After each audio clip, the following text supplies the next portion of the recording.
in India, most of the kids who join engineering are not taking a conscious decision of joining. At least in our time, it was like that. कि after 12th कुछ करना है, या तो medical जाना है या तो engineering करना है. So that is how I landed up in engineering. But once I was there and once I started spending, and once the world opened up for me, the world of finance and business is something which attracted me. So that is where I felt this is my calling. And not going maybe next step further in mechanical, which is maybe an automobile or aeronautics. And hence I was very clear even from my third year of engineering that this is what I want to do in life, and I chose that direction. So in life, you were very sure that it is going to end up as an entrepreneur, or you were continuing to? I would not say. See, in engineering, I was not very clear that I want to become an entrepreneur. But I love knowing and reading about all the businesses. Okay. And I used to read a lot, all the business magazines in my engineering days, be it Forbes, be it Fortune. Okay. Those sorts of magazines. And that is something which excited me, and I wanted to learn about various types of businesses that are there in the world. And it could be also because of my upbringing as a Marwadi business family that could also have an influence, definitely. But this is something which attracted me. Business का कीड़ा तो कहीं ना कहीं था. वो तो रहता ही है, I would say. Yeah. At some point in time, we all have thought of starting something new, a new business, a new venture, something that we all can call our own. In the air of that, we do inspire somebody around our world. We want to know what they do and how they do it. Being an entrepreneur is definitely not easy. So in today's episode, we are going to uncover one such story for you.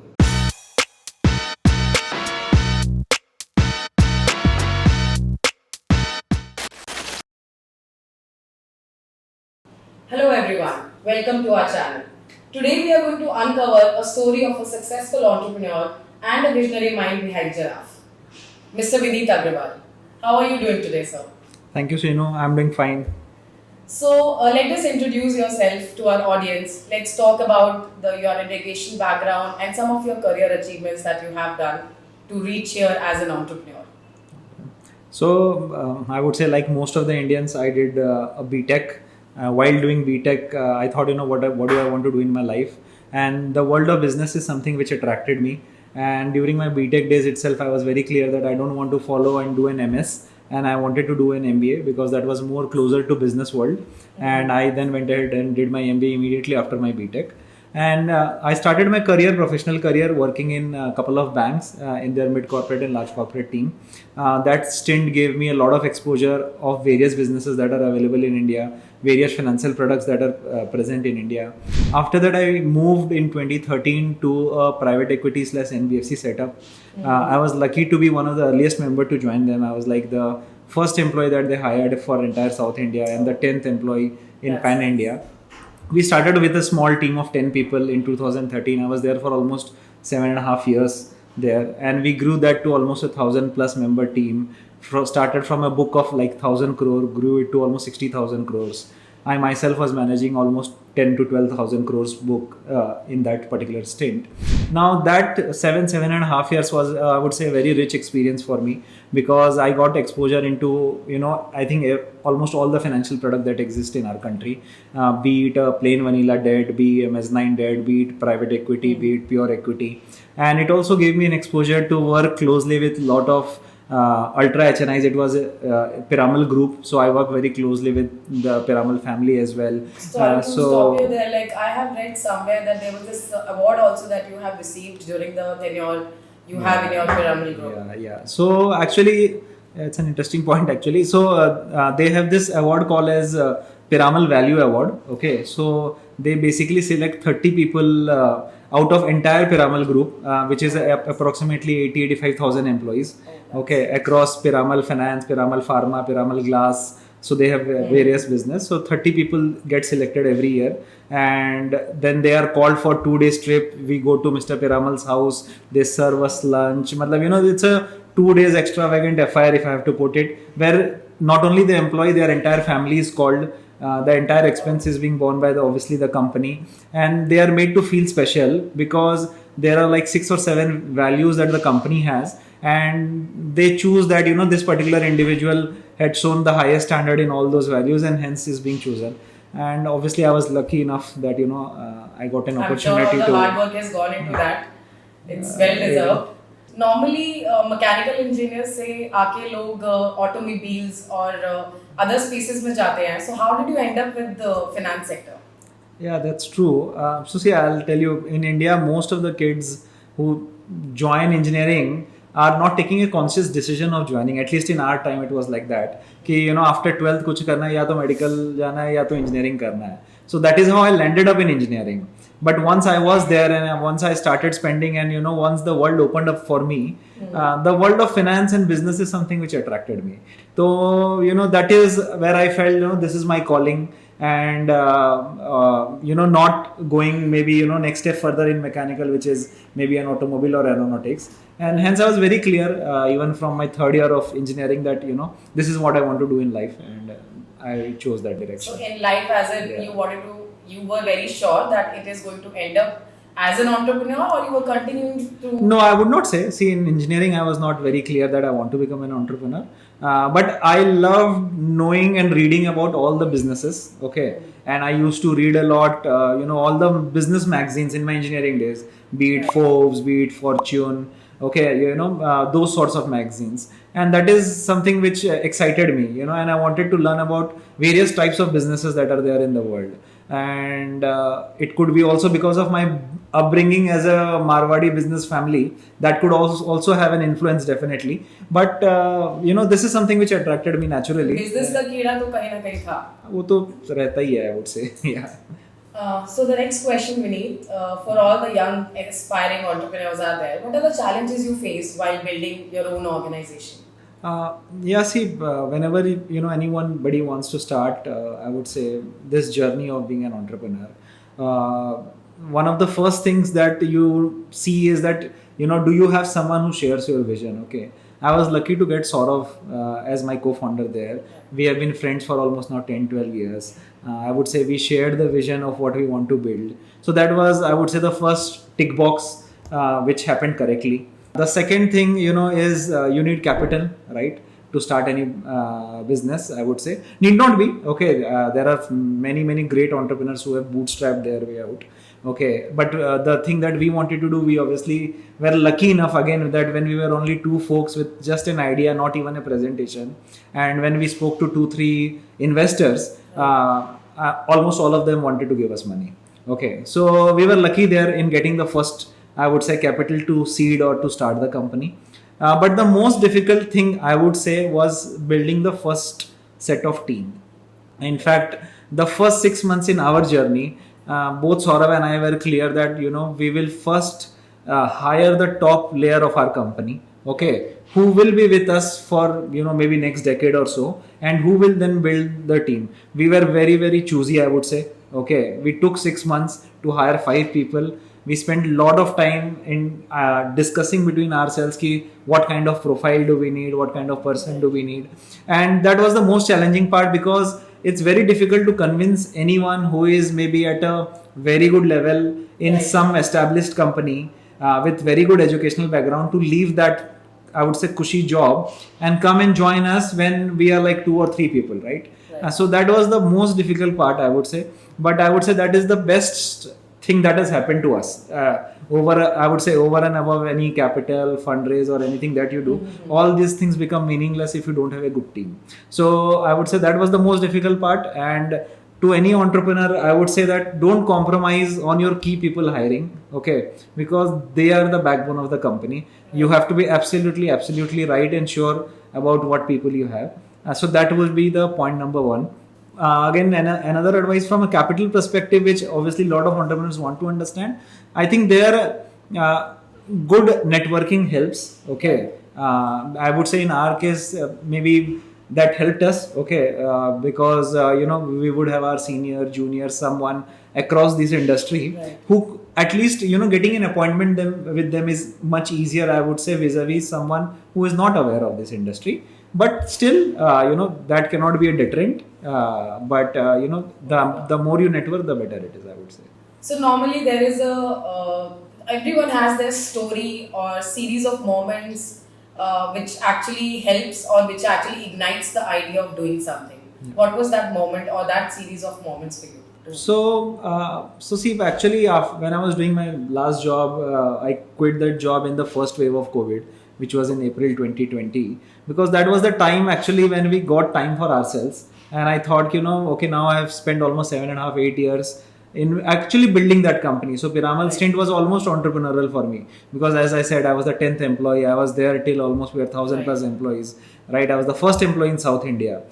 So it was almost an entrepreneurial journey for me. And in the first wave of COVID, I thought, now what I want to do in life. Now this has become a very, very big company. Okay. And that was the time I thought, if this is the moment where I need to do something for myself, I can always work whenever I want.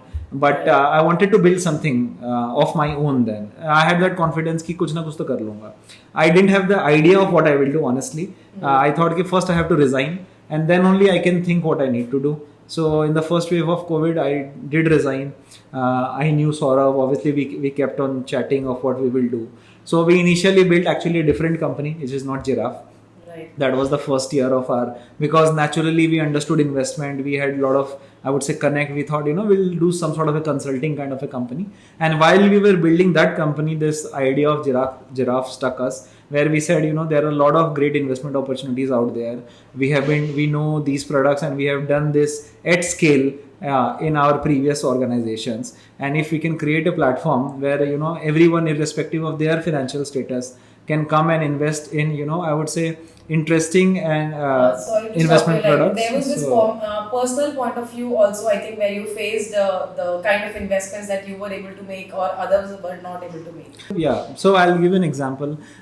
So we used to do a lot of investments in that, right? And we used to underwrite large transactions. So there were many deals where, I personally felt that, the deal is so good. Can I put say 5 lakh rupees in this deal or 10 lakh rupees in this deal? But obviously we were not allowed to do that. And when I used to talk internally, we used to talk to our MDs and seniors. If there should be a I would say infrastructure or a platform where we can put small amount of checks in these deals. But the minimum chip or the minimum buy-in for such structured product was like 1 crore, 2 crore, 3 crore, and obviously that kind of money not many people in India have. So that was something which was in my mind. Okay, but when we started discussing this Jiraaf idea, and that is something I could recollect, and that is what I discussed with Saurav also. Okay, if we provide a platform, then a lot of people we know will invest. Okay, so and that we started building on that, and Jiraaf is what it is today. How many hours do you used to work as an employee, and how is it different now? And now you're an entrepreneur. So, what's the difference? In my previous job, see, it was like a private equity fund, and as I told you, it was almost entrepreneurial for me. Yeah. So I used to put, I would say, extra effort in that as well. So it was around 12 to 13 hours was the typical, I would say, work schedule in my previous job. After starting Jiraaf, I have stopped counting hours actually. Okay, because honestly, I still feel that it is yesterday that we started the company. Although it's almost 3 years now, but I always feel that it's day one. So I don't generally count how much hours or time that I'm spending in office or something. How does your day looks like? What do you usually do? How do you start your day, end your day with? So as an individual, I like to have a slow start to the day. Okay. The first half, I would say the first 2-3 hours, I like to keep it to myself, where obviously I'll play with my daughter the moment she wakes up. I like to read newspaper for half an hour, 45 minutes. Then I'll go for maybe a gym class or some sports. And so by 6 o'clock, I'll generally wake up. Until 9, I want this to be my personal time. And after 9, I get into, I would say, the work mode. And then there is no end to it. And it ends whenever it ends. And the cycle starts the next day, I would say. So do you have any policy at home to switch off your phones after a certain time or switch on, anything like that? I'm trying to do that consciously, slowly with time. Now that we have some team also, we have great leaders. I would say now I'm finding a little bit of more time than I used to find for myself. And so between 8 to 9 o'clock in the evening, I generally don't like to take any call, because that 1 hour again I'm spending with my daughter before she sleeps. And then if I have to make any call, then I'll call them after 9 o'clock. And I'll then, so that is 1 hour, and maybe morning half an hour again, when I'm with her. So those are the two slots I would say. I don't prefer having a call or, Nice. meeting. Yeah. As this is a general saying that culture is the core of any successful company. How do you define your culture in your organization? No, you have rightly said. In fact, there is a quote which I genuinely believe in, is that that people make company and culture make organizations. And if you look at again examples of any good company over maybe last 100 years, okay, in India you can take example of Tata's, in Right. maybe in US you can take example of the likes of Walmart, etc. Okay, all these companies have great culture. Okay, the one thing that is common, I would say, and that is again something which I personally firmly believe in. Again, because it maybe because of my own experience, Piramal as a company has very strong value and fundamentals. As I told you, there is this value award, and that is something which I have adopted here in Jiraaf as well. Okay, where they give lot of importance to what the values of the companies are, and in the work that you do, those values have to reflect. Okay, and once you start doing that over and over for decades, and that is how you make, I would say, great organizations.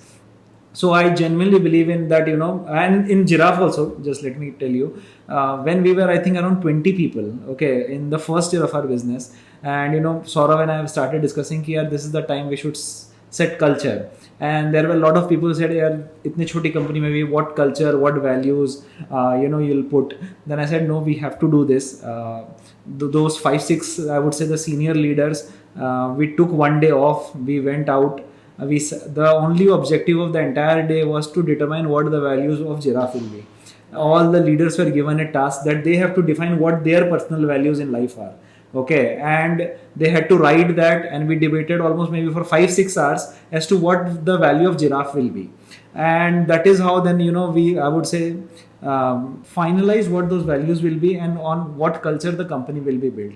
Today I can confidently tell, I'll give you an example, like customer obsession. Say it is one of the core values of Jiraaf. Again, it's not a very unique value which Jiraaf has. A lot of companies have that. Okay, but because I would say it was seeded very early in our life, I can tell you very confidently that you pick anyone from our customer team or the customer support team, they are literally obsessed with giving the best service that is possible by them for their own customers. Okay, Right. they go above and beyond their duties, beyond their, I would say, working hours, to provide that service. Okay, similarly, say excellence or ownership. Again, means we have one of the best team who own everything, and as I told you, that is why how I'm getting time, because I know if I'm giving task to someone in my company, it will be done, and it will be done at a level which is like excellent.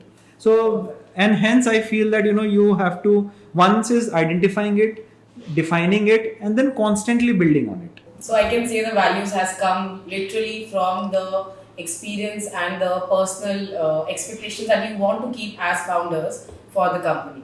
So rightly Yeah, said no, that. I would not say only founder. I would say as an individual. As an Even if I was individual. working in this company, I would feel that if these are the values of the company, I would like to give maybe 110% than what I would do. Right. So that is what motivates me, I would say. Yeah. Building a company means wearing multiple hats, from sales to marketing to technology to operations. What do you have to say about it?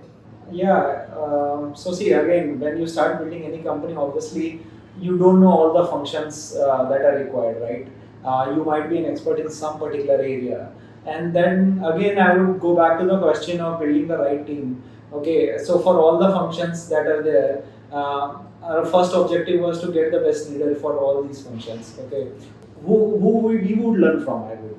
Okay, so because they are better in that field than what I could ever be, and that is something I would say which has helped us every day, and every moment that we need to take decisions for these verticals. I go back to the first principle thinking, which is I'll ask the most naive and basic questions to them, and that is how I try and understand each of these verticals better. And any problem that comes on our way, I try to either approach it from a first principle thinking or maybe from a very logical way of addressing that particular problem. And that is how I would say every day I have been learning about these verticals from these folks, and I have been again fortunate to have great people across these verticals, who are teaching me about all these multiple functions on a day-to-day basis. So of all these departments, where was your expertise and what was most difficult for you? So naturally, investment, finance, regulation, law is something which I understood given the work experience that I had. Right. technology is something was totally new for me and was also for Saurav. And we didn't know, how we can build I would say, a fintech platform to start with. And that was the most challenging part initially, I would say. And but again, we got Apurv, who was like the second employee who joined us, and who has built the entire Jiraaf what it is today. And slowly we started learning that as well. Dealing with established giants in the industry is the common challenge for all the entrepreneurs. How did you deal with it? So see, I would say in today's world, any entrepreneur, if he's trying to start something, they are basically trying to be innovative and bring something which is not available, right? And when we started this also, we were trying to address a problem for which there was no ready solutions available. A startup, I would say the two more best advantage that they have vis-a-vis any large company is their innovativeness and their agility to do a thing, right? And I would say we try and focus on those 2 points only, where we try to be innovative in our approach in bringing solutions to the problem that we are trying to solve, and the agility or the speed at which we can do will be very different vis-a-vis, I would say, a large company can do. And in the long run, you don't need to compete also. There are a lot of ways you can collaborate. And still, as long as you maintain this agility and I would say innovativeness, you will always have a reasonably large enough opportunity to make a business out of it. And I think competition keeps you motivated as well. Yeah, definitely. See, competition in any field, I personally believe is great. Okay, because it helps the entire industry to expand. Okay, India is a very, very large country, especially in financial services domain. If you see and you pick any financial services domain, you have multiple large players. Suppose banks, you have like 10 banks. You take insurance, you have 10 insurance players. You take mutual fund, you have 10 big mutual funds. Okay, so because the country itself is so big, it's not a winner take all market in financial services. And hence competition also brings a lot of innovativeness into the product. It is not that always you can think of new things that can come up, right? So I personally believe that competition brings the best out of you. Sure. Is success equals to happiness? What do you have to say about it? But see, I personally believe that it totally depends how you define success. I personally believe that you are successful if you are happy. Okay. If you are not happy, you are not successful. Okay. If you will see a lot of examples, in our day-to-day lives, where there are actors, there are sports personalities, there are businessmen who would have a lot of money, who would have achieved a lot of personal milestone, but are not happy. Okay, so I don't know whether they are successful or not. So if I have to answer you in other way, not all successful people are happy, but I would say all happy people never feel that they are not successful. So how do you define that happiness that brings that success in life? So see, it totally depends again what your personal definition. I'll give you an example. Okay, I have one friend. He was in a bank. Okay, and he never took promotions. Why? Because he said, "Yeah, I don't want promotion because if I take promotion, maybe I'll have to switch cities. I'll get more responsibilities. The kind of salary or money that I'm getting today, I'm very happy. I want to go to office 10 o'clock. I want to come back by 5 o'clock. I want to spend time with my children. That is my ambition in life." Okay. Right. Now, if that is your ambition, it was his ambition in life, he has achieved that and he's happy with that. I genuinely believe that he's successful. Right. Okay. Vis-a-vis someone who may be a CEO of a company, may be earning millions of dollars, but is not happy in his personal life. So I don't think whether a professional success is equal to happiness in life. I personally don't believe that there is a correlation. If you're genuinely happy with whatever you want to do, okay, if you're happy with that, then I think you're successful. How does the company envision its role in the industry that is ever evolving, and how will employees contribute to this? See, startup by its very nature is, I would say, very rapidly changing and growing. Right. Okay, especially our sector, fintech, is again, as you rightly said, is very evolving because of various things, including regulatory landscape. So from an employee perspective, we are building, I would say, best-in-class infrastructure or platform for fixed income investments in India, right? So this is something which was never existing. Okay, now that is the exciting part, that you are building something which was not existing, right? Now you take it tech, it was not existing. So if you're a tech guy, right? Or be it marketing, now it's a journey of education as well. Okay, so the fixed income investment, I would say, is a journey of education as well. So from a marketing professional, again, I would say you are contributing to that journey of educating, I would say, millions of people in India, and educating about, what are the various types of investments that they could do, and in some way you're contributing to their wealth creation for their life, right? So these are the opportunities that I would say, I think someone should look into, and and take that as an opportunity to change. Right. I think when you're talking about education, that is true to the each of the department. When it because it is a very new segment altogether, alternative fixed income investments. So when it comes to learning, I think all of the people in the organization are learning every day something new. Absolutely. So the next question that we have is, so what initiatives or program Giraffe has in place to support professional and personal development for employees?